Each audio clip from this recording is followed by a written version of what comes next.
Nos prometieron coches voladores y acabamos con montañas de papeleo. ¿Qué ha pasado?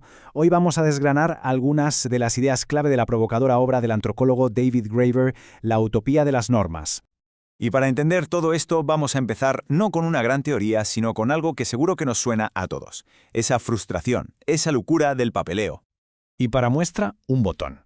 Esto que acabamos de ver es una cita del propio autor, David Graeber, que se encontró metido de lleno en una auténtica odisea para algo tan sencillo como conseguir un poder notarial para su madre enferma.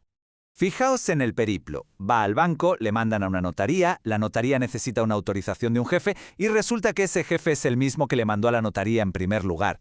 Un auténtico laberinto de reglas absurdas, información contradictoria y, bueno, incompetencia. Daba la sensación de que todo estaba diseñado a propósito para que fuera imposible.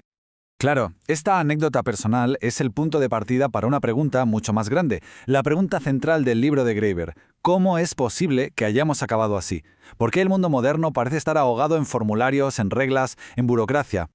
Y lo más curioso de todo esto es que esta explosión de burocracia, de papeleo, choca de frente con la idea de futuro que nos habían vendido.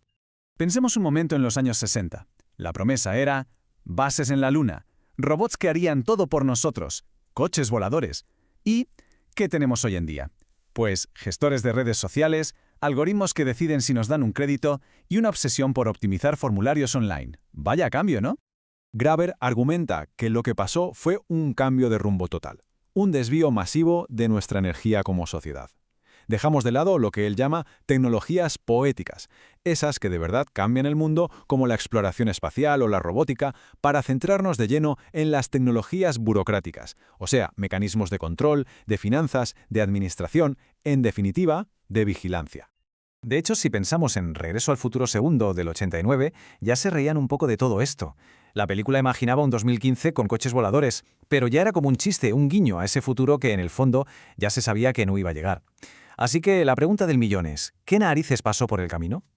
Pues bien, según Graeber, la respuesta es que este parón tecnológico no fue casualidad, no fue un accidente, fue, de hecho, una reacción.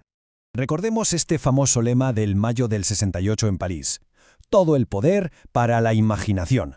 Porque en el fondo, las grandes rebeliones de los 60 no eran solo políticas, eran rebeliones contra la autoridad burocrática. Se veía como algo que aplastaba el espíritu humano, la creatividad, la imaginación, precisamente.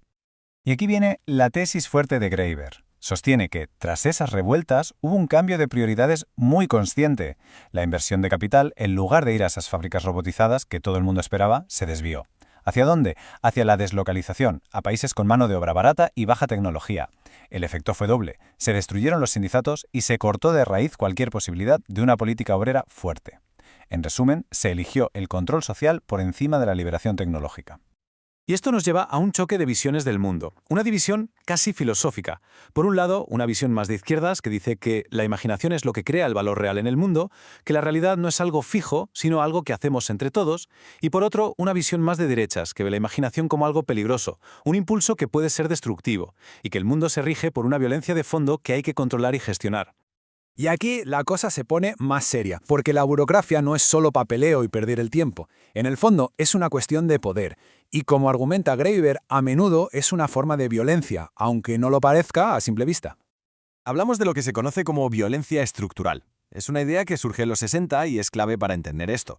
Viene a decir que la violencia no es solo un acto físico, como dar un golpe. También es la que ejercen los propios sistemas, las reglas, las instituciones, que por su simple funcionamiento normal causan daño a una parte de la población o limitan su libertad. Y esta violencia se mantiene, en gran parte, por lo que Graeber llama la calle de sentido único de la empatía. A ver, ya Adam Smith se dio cuenta de que por naturaleza nos identificamos con los demás, pero también notó que hay como una fatiga de la compasión hacia los más débiles, a los que se ignora sistemáticamente.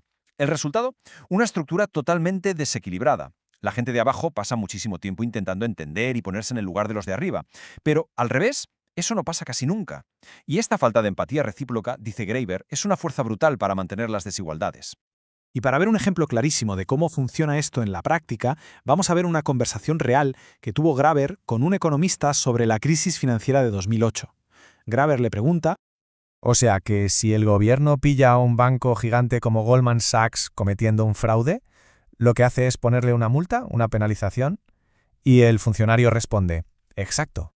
Y entonces Graeber, claro va al grano, y hace la pregunta clave.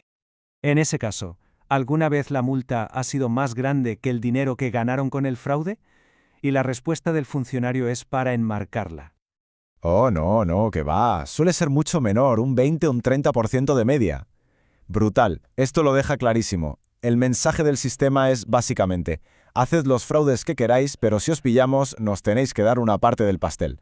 Y todo esto nos lleva a la idea final, quizás la más potente de todo el análisis de Graeber.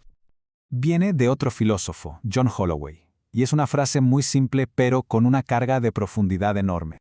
Dejad de hacer capitalismo. ¿Qué significa esto? Pues que el sistema, el capitalismo, la burocracia, todo, no es como la ley de la gravedad, no es algo natural e inevitable.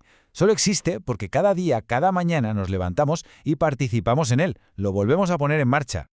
Y ahí está el gran desafío que nos deja Graeber. Si este mundo, con sus reglas y sus frustraciones, es algo que construimos colectivamente cada día, la conclusión es que también tenemos el poder de construir otra cosa. La pregunta entonces no es si podemos imaginar un mundo diferente, sino ¿qué nos lo está impidiendo?